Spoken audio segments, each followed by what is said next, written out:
Hi there, welcome to Camping Secrets. I'm Marcy Marc. Today I've got the Bluetti AC240 Power Station to review.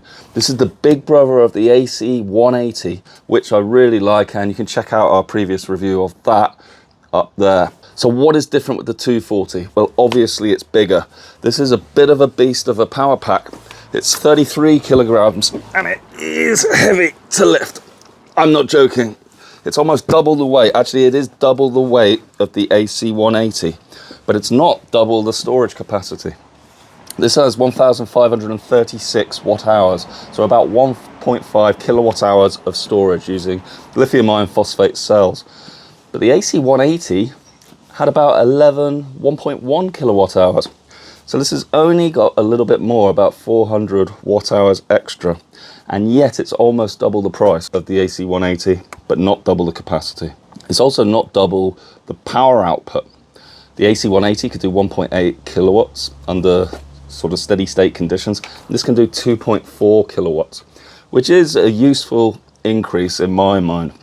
Where this has really got an extra is that it's waterproof. IP65, water resistant, I should say, not waterproof.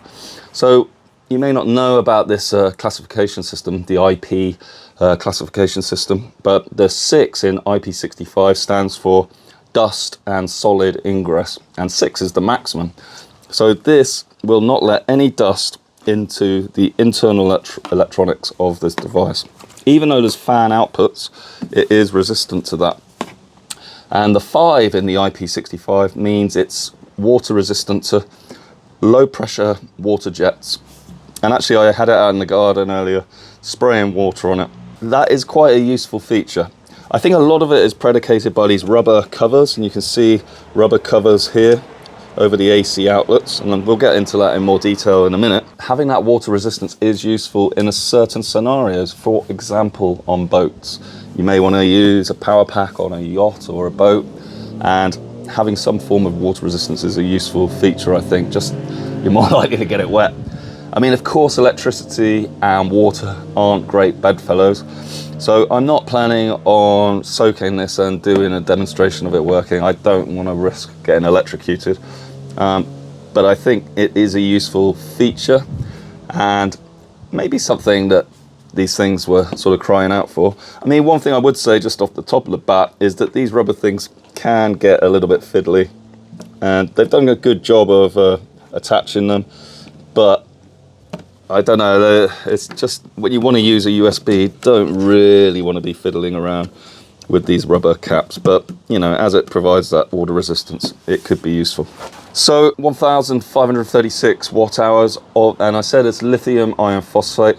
So obviously the LiPo battery technology is the standard at the moment. Most of these power stations these days use lithium iron phosphate because it gives a greater number of charge-discharge cycles before the battery degrades. I think only Jackery persist in keeping some of their power stations at the lithium NMC, older technology battery. And I actually quite like NMC batteries because of the smaller, more compact size for my applications.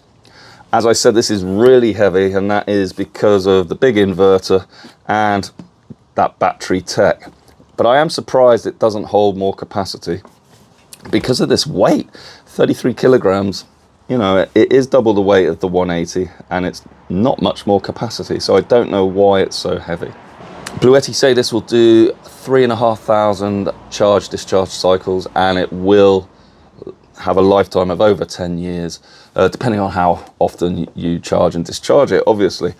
If you're going to have this connected up in a van, or you know, as part of your home power network, connected to solar panels, for example, then this will be charging and discharging all the time.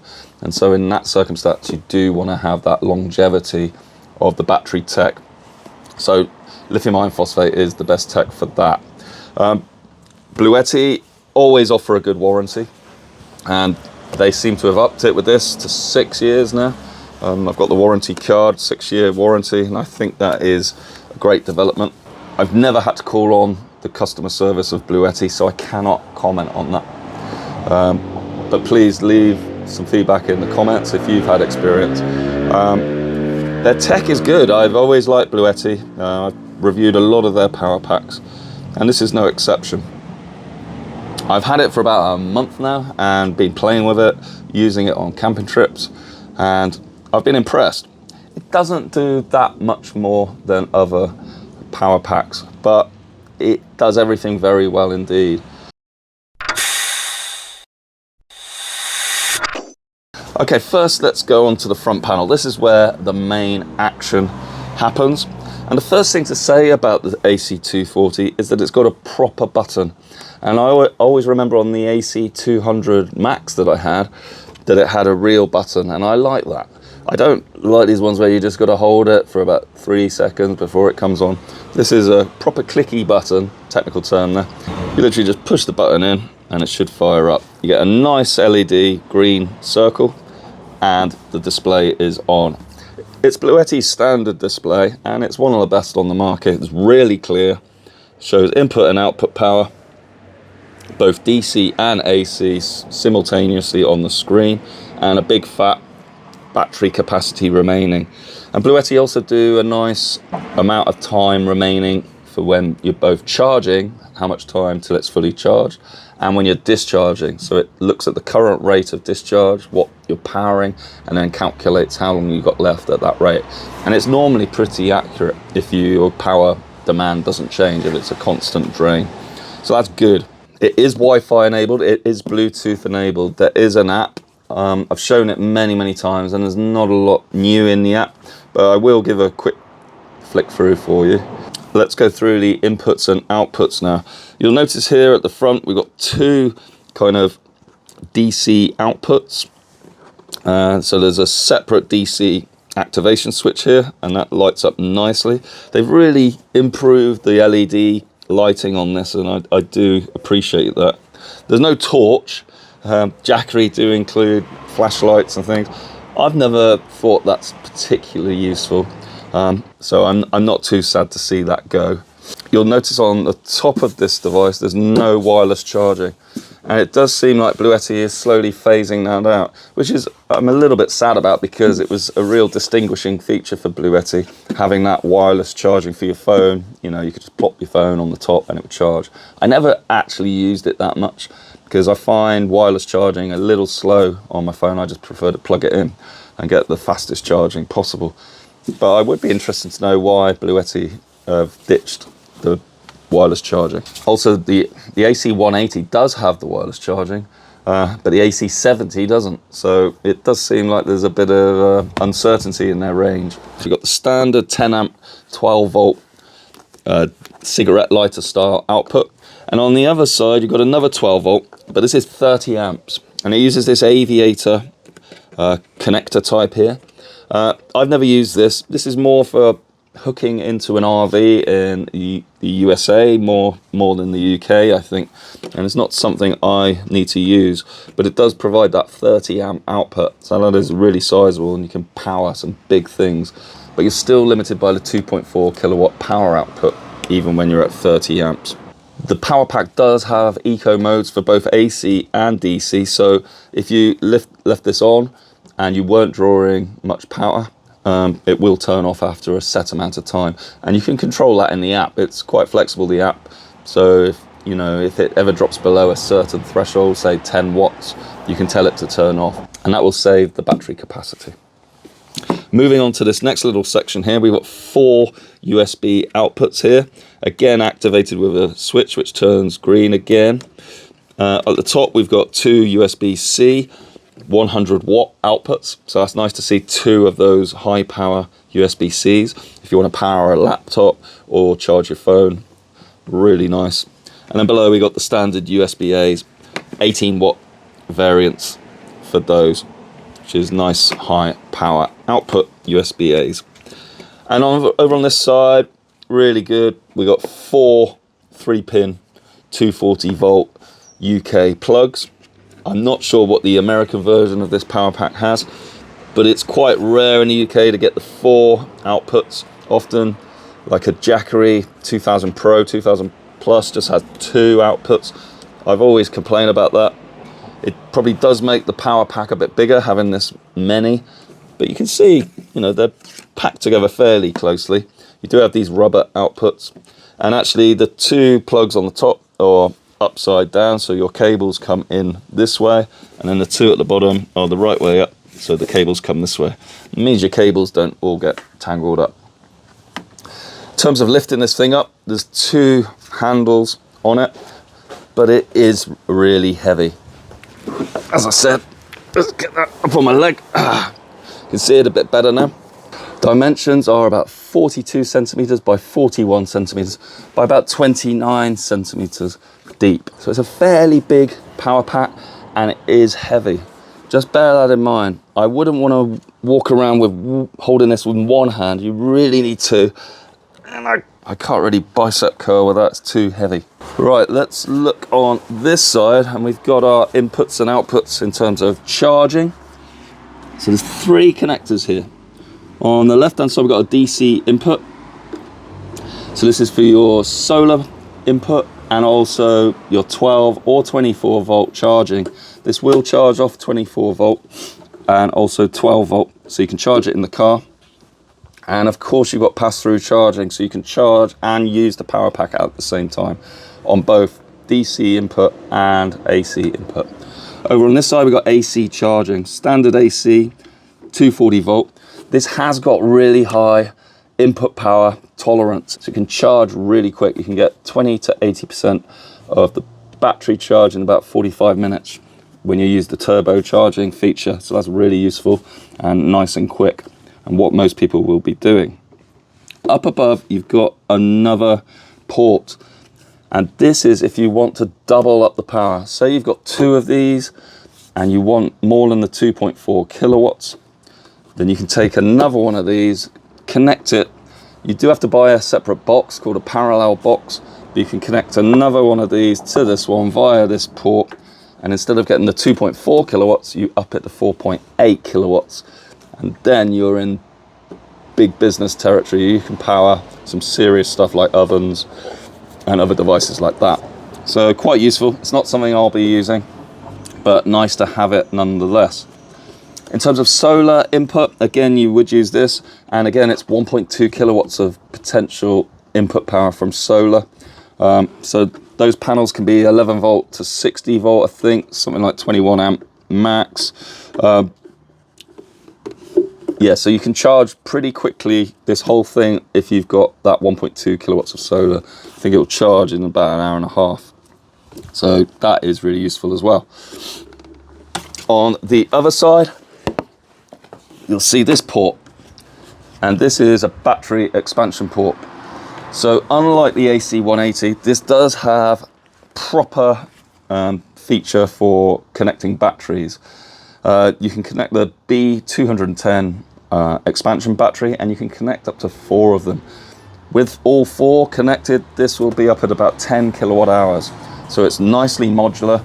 You can basically pay and grow as you need more and more capacity.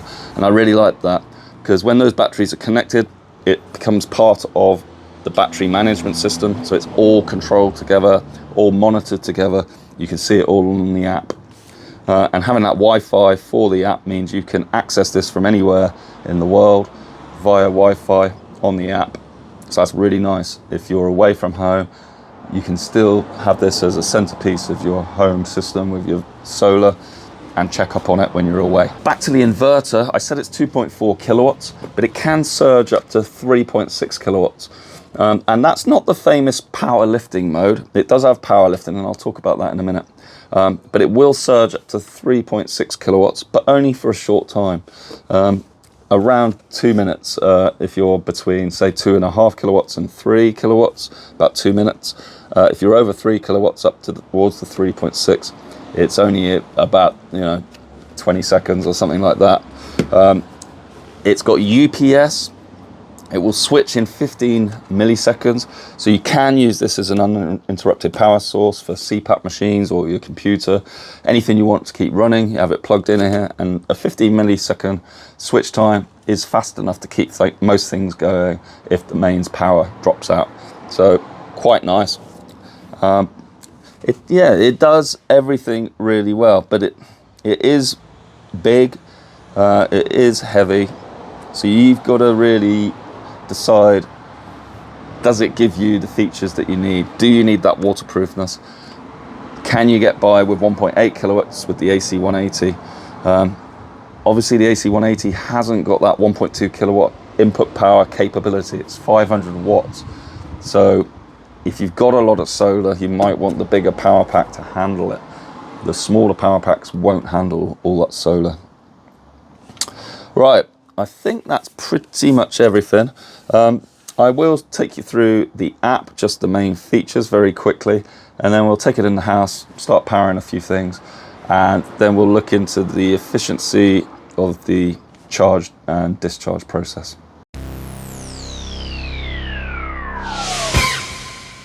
Right, let's open up the app quickly and I'll just take you through the key features. So you can see you can add all your Bluetti devices on here. I'm going to use Bluetooth to connect. Let's hook in with Bluetooth to the AC240, and you can see here. So again, it shows the battery capacity, current 55%. You can turn on and off the device with the app, but once it's off, obviously you can't connect with the app, so I'm going to cancel that. You can activate your DC, your USB, your AC. You can check the power pack status, and obviously once you've connected up expansion batteries, those B210s, you'll be able to see them all here. With the AC180 that wasn't possible. You couldn't do a proper expansion of the battery. You could use an expansion battery to charge the AC180, but it wasn't a proper expansion. And so a lot of people get confused by that, but the 240 does have proper expansion. Let's get into the settings here and drop into the settings so you can get access to the user manuals. Network settings, so you can connect to your home network. You can share the device with other people so that they can log in and see it, and you can change the default connection mode either via the cloud or the Bluetooth. I prefer Bluetooth just from a security point of view. This carbon emission factor, I'm not sure what that is. I think it just monitors how much carbon you're using up in terms of the electricity you're using. So let's see what it says. Alright, so it's basically saying it's calculating how much carbon emissions you're saving by using solar generation with the power pack. Bit of fluff there. Working mode, standard uninterrupted power supply, but you have got other options here, so you can make your solar the priority for the UPS, or basically set it up how you want, and I've not seen that before, so that's a nice flexible setting feature. Eco mode is where it turns off automatically. I've got it set up with 4 hours or 15 watts for AC, and 4 hours and 10 watts for DC. But you can configure this, so if you want to drop it down to 5, you can. That's what I've done there. Nice. I've set it to auto sleep never, because I just don't like the screen turning off, especially when I'm demoing it for you guys. DC input, yep, you can get it to control automatically what's going in, or you can sort of stress photovoltaic or other inputs.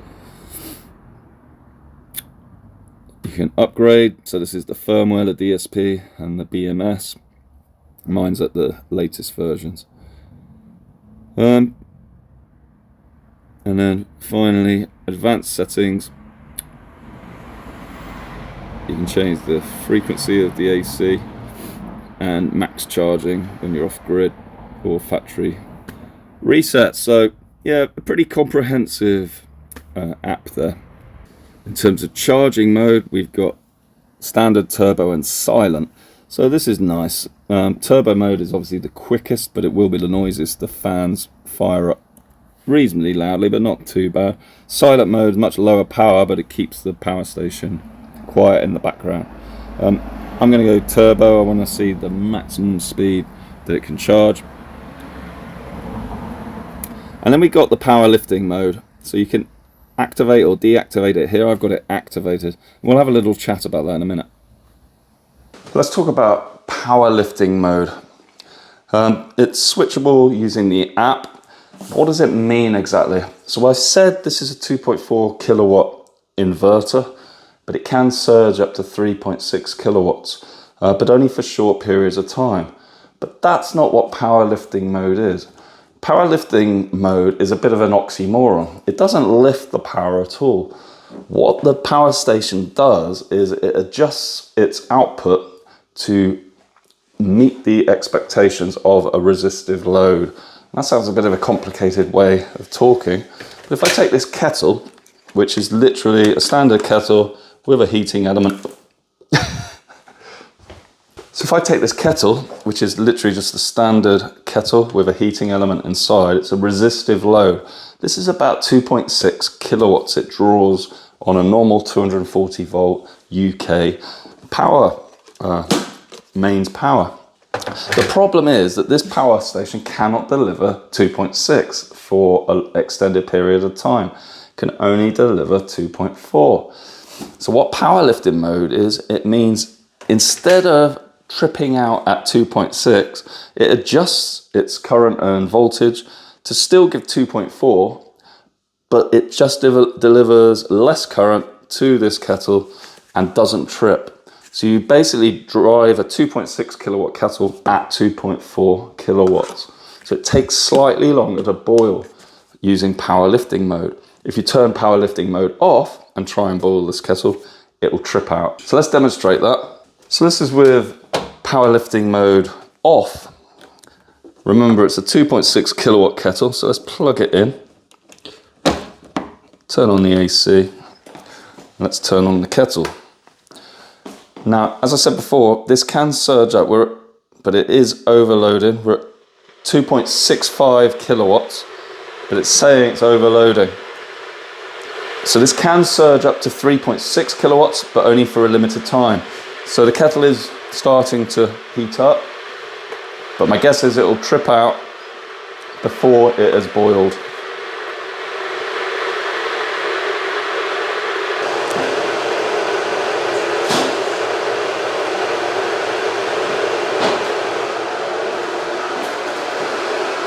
So that was quite interesting there with power lifting mode off. It did surge up to the 2.6 kilowatts.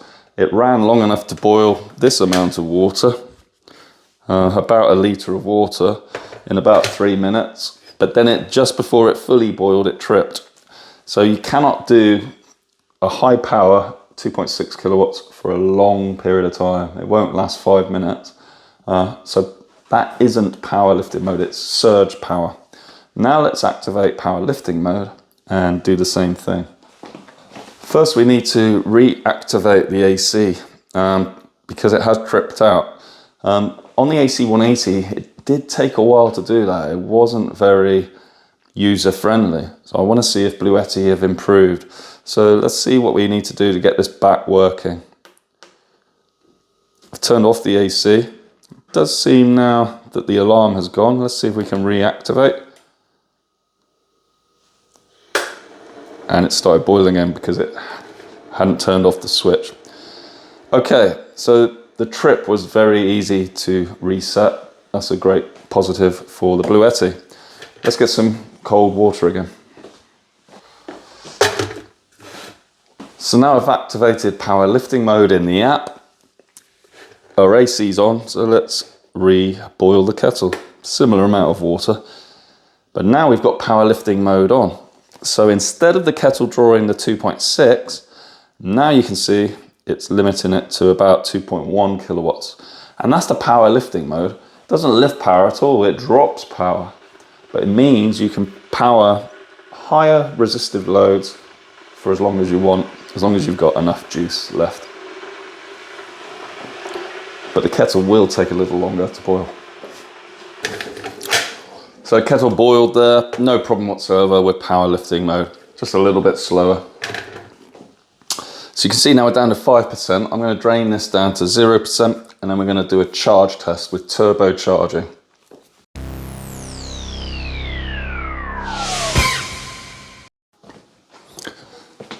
Okay, let's get this thing charging. You can see all my other power packs over there. Here's the Bluetti, 0%. So the Bluetti comes with a nice stuff sack with 3 cables inside. You've got the solar DC input power with MC4 connector. So if your solar panels have MC4, you connect here and then into the side of the device for solar charging. We also have the cigarette lighter, the 10 amp 12 volt, again for going into the side there, but we're not going to do that now. We're going to do mains charging. So it's not a kettle lead. They use this sort of proprietary twist and click connector, which is quite nice, but it does mean you can't just grab a standard kettle lead and plug it in like you can on the Jackeries, for instance. You do need to keep this with your device, so that's a little bit irritating. I'm going to charge on turbo mode now. So let's plug this into the side here, very simple. It's a nice little twist and click connector. You put it into the AC input and push in until it clicks. Removing is just twist and pull. So it allows for a nice repeatable connection and no chance of moving around. And I guess this helps with the waterproof IP65 nature of all these connections. You're not going to get water or dust easily in there for electrocution. So I've set the stopwatch off and set the charging. I'm using turbo mode here, and that means up to 2.4 kilowatts of AC power can go in and charge this in the quickest possible time.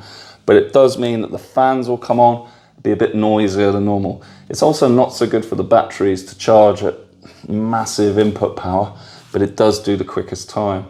The Bluetti does have some other options. It has a standard mode where you limit the power to 800 watts. That's on AC and DC.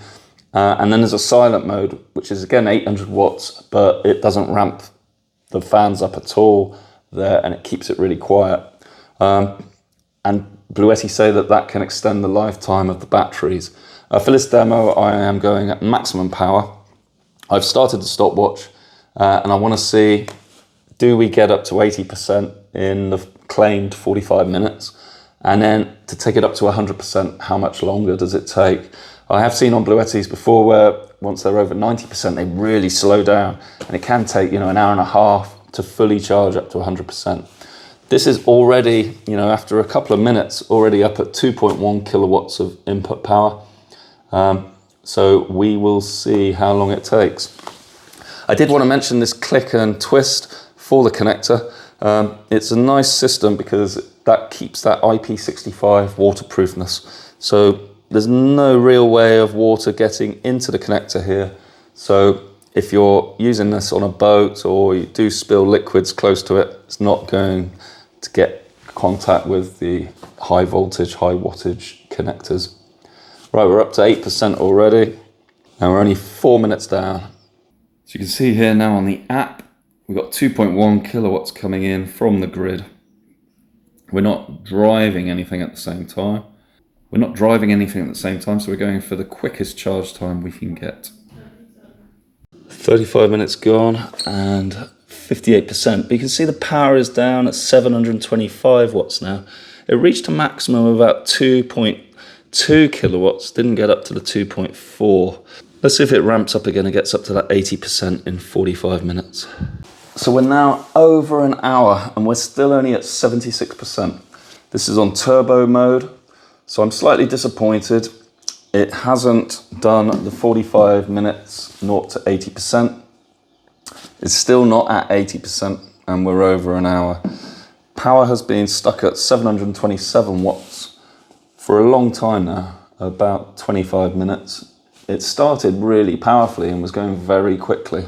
So it got up to 40% very quickly, but it's been very slow since. I don't know what has caused that.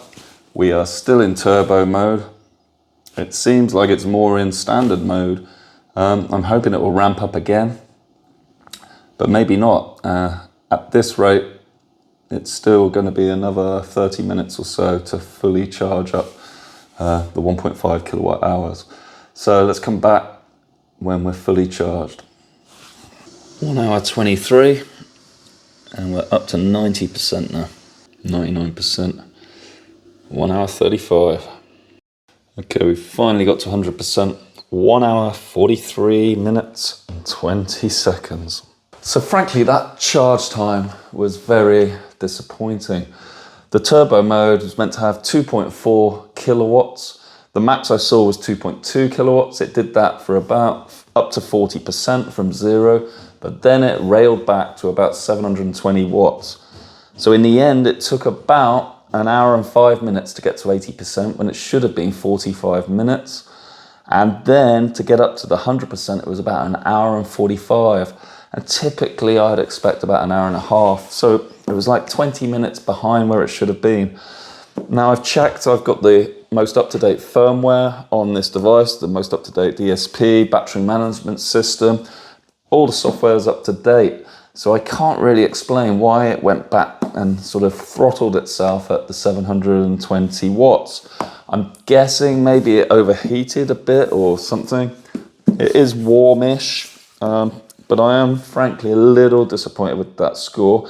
That being said, you know, it's not good for the battery to charge on the turbo mode all the time. You know, most of the time you don't need that really speedy charging, but if you're getting ready to go away for the weekend and you got to get it charged, faster is better. Yeah, not the greatest charge time there, unfortunately.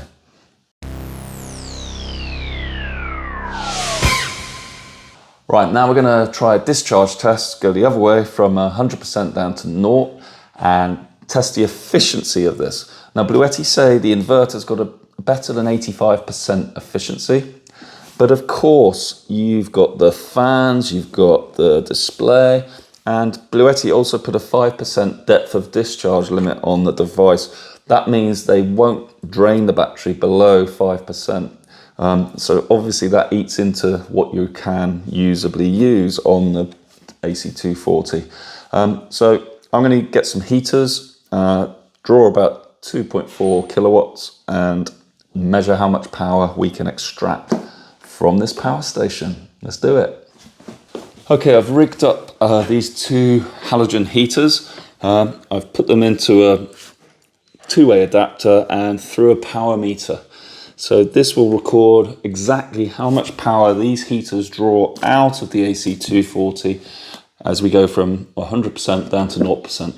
And from that we can compare it against the 1536 watt hours that this thing's meant to have and work out an efficiency. Right, let's turn the AC on. So we're drawing 1.8 kilowatts here, and it's saying it will be discharged in less than an hour. So I'm right up with the AC240. It's running at a high power, 1.8 kilowatts, and the fans are barely on. It's very quiet. Let me hold my microphone up and you can have a listen. Probably can't tell the loudness, but trust me, it's very, very quiet. Probably the quietest Bluetti I've known. Pretty good calibration. 1769 watts on the Bluetti and 1796 on my power meter. So it's about 20 watts difference. Down to 9%. 1.2 kilowatt hours.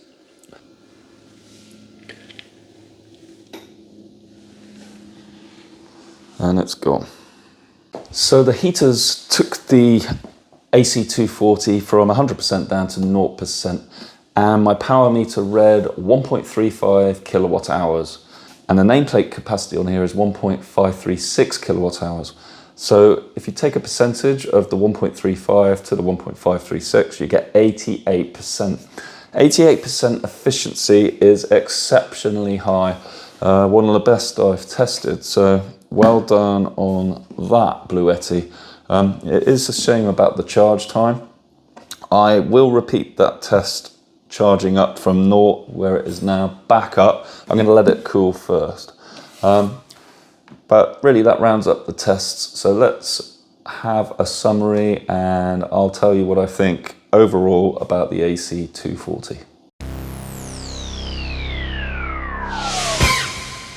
So what are my conclusions about the Bluetti AC240? Well, firstly, how does it stack up against the AC180? Well, it can take more power, it can give out more power, it can theoretically charge faster, but actually I found that it didn't. I don't know if that's something wrong with this device or it needs a firmware update in the future to get that turbo charging. That was a real disappointment. It took 1 hour, 45 minutes to fully charge from 0% to 100. The AC180 is lower capacity, but it charges faster, at least mine does. And this is twice the price, almost twice the price of the AC180. But you're not getting twice the power and you're not getting twice the capacity. You're getting 2.4 kilowatts max power, 3.6 if you surge. The AC180 gives you 1.8 kilowatts. So really it is, in my view, the AC180 is the better buy. Where this comes into its own is the feature of IP65 water resistance. The connections on the side use these twist lock mains or DC input cables with the twist lock, which is water resistant. If you want to use a power pack on a boat or anywhere where it might get wet, I recommend this wholeheartedly. I sprayed it with water in the garden and no ill effects whatsoever. I really like the inputs and outputs that Bluetti have put on. Getting these 4 240 volt outputs is excellent. As always, the app and the display works well. And I like the fact we've got 2 100 watt USB-Cs and you got the 30 amp output, standard cigarette lighter, all pretty good. I like the manual clickety button and the flat top form factor where you can stack others on top. You can expand the battery capacity with this, putting the B210 or up to 4 of them on top for 10 kilowatt hour storage. And you can even put 2 of these AC240s in parallel with an extra box to give 4.8 kilowatts if you want to do that. It's a fairly expensive route forward. Is it worth the money? I think it is if it's the kind of, if you want that water resistance and you need that extra power. I'm a little disappointed that it's so heavy. It really is a difficult one to lift around. I mean, I wouldn't like to do it for long periods. 33 kilograms, it is double the weight of the AC180, and I just don't really know why, because the capacity is not double. So there's not twice as many battery cells inside. So why is it twice as heavy? I would love Bluetti to answer that question. The powerlifting mode, yeah, that's good. It works as well as I expected. It meant I could run my 2.6 kilowatt kettle with this device, even though normally it would trip out. So powerlifting brings higher wattage appliances with resistive loads into the sort of purview of this unit. So that's really useful, especially for me camping. If you want to use a high power kettle, you can with this or other things like toasters, whatever. Yeah, the real downside for me was that charge time. 1 hour 45 minutes on turbo. Yeah, not ideal. Hopefully that can get fixed and I will test it again. Yeah, overall it is good. Definitely check my link in the description below for the latest price at Bluetti. I like that you get the 6-year warranty. You know, that gives peace of mind. I do think they make great power packs. It's a shame the wireless charging has gone. I would say bring it back, Bluetti. I do miss it. It was one standout feature that only you had on the power packs. I haven't tested, unfortunately, the solar. 1.2 kilowatts of solar input up to is decent, matching Jackery's 2000 Plus and 2000 Pro. So good to see Bluetti doing well there. But the Jackery does charge faster. Pretty silent operation with the Bluetti. Even when I was drawing 1.8 kilowatts out, it was pretty quiet. The fans are quiet, and you can charge quietly as well, but with a power limitation of 800 watts. But that's pretty much what I was getting anyway in turbo mode, so probably no difference there. Overall, solidly built, no quantum leap in features, but if you do want that water resistance, it's certainly one to look out for. Anyway, I hope you found that fairly useful. Please like and subscribe. There'll be plenty more videos from us at Camping Secrets. I've been Marcy Marc. Thanks for watching. Cheers. Bye.